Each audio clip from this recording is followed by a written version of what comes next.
Before this video starts, huge sponsors and shoutouts to XDS Patrick and S. Houston Productions. S. Houston Productions makes Batman videos of his own and also pretty hilarious, funny videos as well, so please go support him. S. Houston Productions has been a childhood friend of mine ever since we were in elementary school, and I would highly suggest you subscribe to this badass man right here and right now. As for XDS Patrick, I just want to say, welcome to my official YouTube channel. My channel is PG-13, so you'll probably hear some cussing and see a little bit of blood, but no worries. I am totally open arms for people like you to join me. So yeah, welcome to my YouTube channel. Other than that, please subscribe to both XDS Patrick and S. Houston Productions. Other than that, enjoy the video.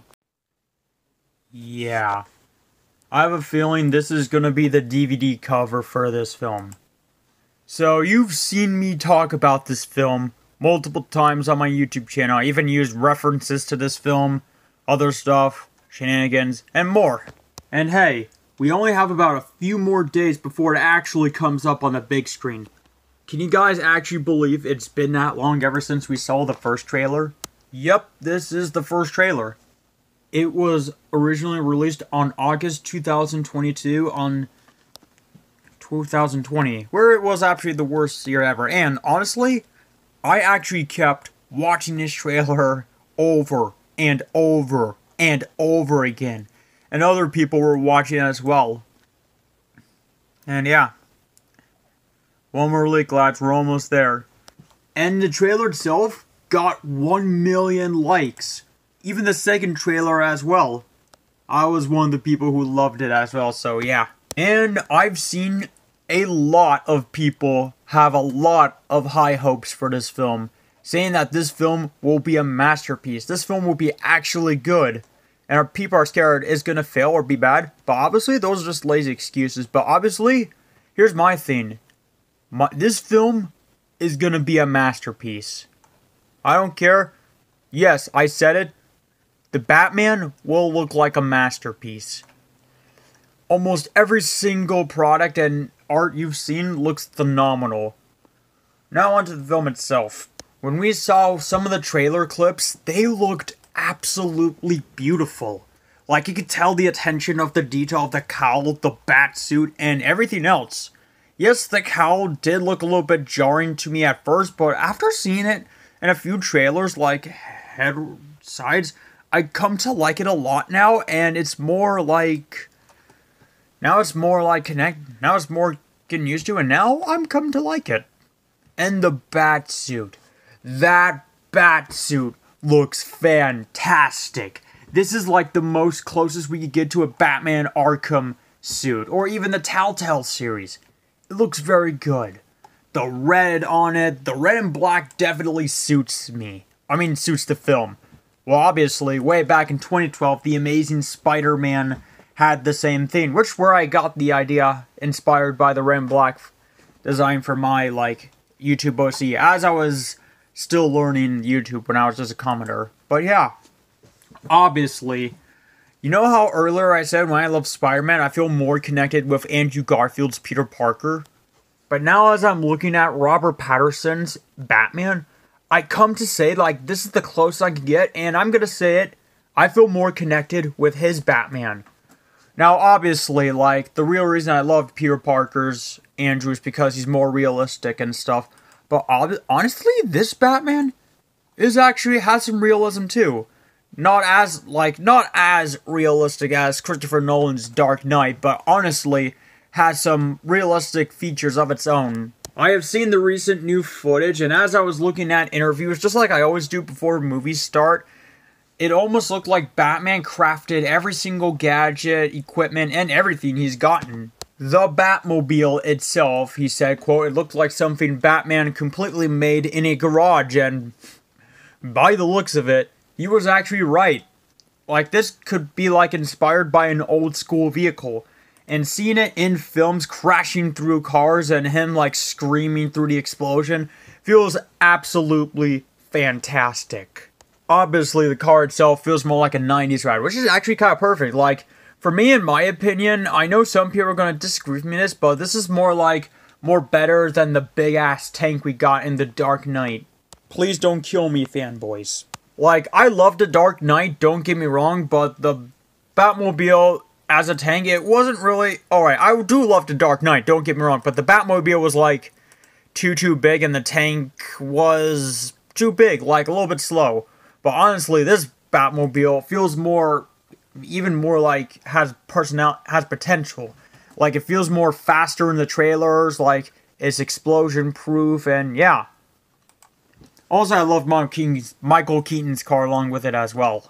Now, about Robert Pattinson himself. Now, I understand a lot of people were upset with him, but for me, I wasn't actually upset with him finally playing as the Batman. Obviously, he almost looks like me back in the day. Well, not exactly like me. Obviously, I haven't seen the Twilight films, but I heard they were bad for some people. But yeah, obviously, I think I've heard back in the day, a lot of girls had a man crush on Robert Pattinson, but now, we all have him now. And yeah, you could definitely see the attention of detail with Robert Pattinson as Bruce Wayne. Like, I've always wanted to see what Bruce Wayne looks like with long hair, and we finally get to see him with long hair. And obviously, having a younger Bruce Wayne in the films is actually fantastic. Like, he's not as young as Bruce Wayne from Gotham, but his age is magnificently perfect. And yes, he was working out for the Batman film. Love the Mavs. Obviously, him in the black and red posters makes me feel more excited for this film. Like, if you take a closer look at the Batsuit, for example, you can see the attention to detail, and you can see a little bit of realistic clothing in the inside. Like, obviously, that is the most realistic Batsuit we get. Not as realistic as Christopher Nolan's Batman, where the Bat armor was part of a failed military by Lucius himself. Sorry, I was trying to remember the name. But yeah, obviously, if you see the attention to details, it actually looks like it was like combined clothing with gadgets with other stuff. And yeah, and the Bat logo looks fantastic. It's something we've never seen before. The Batman film, in my opinion, is a work of art for some people, and it looks to be very promising. Matt Reeves himself is also a good director, I heard. Let's see how many movies he directed. Let's see the movies he made. Okay. Alright, not bad. Oof. Double oof. Triple oof. Average, but not bad. Oof. Okay, obviously the movies he's done, not all of them were actually bad, especially with the Planet of the Apes, and I'm excited to see what we're gonna see in Gotham once we see a nice, beautiful view when we see the Batman.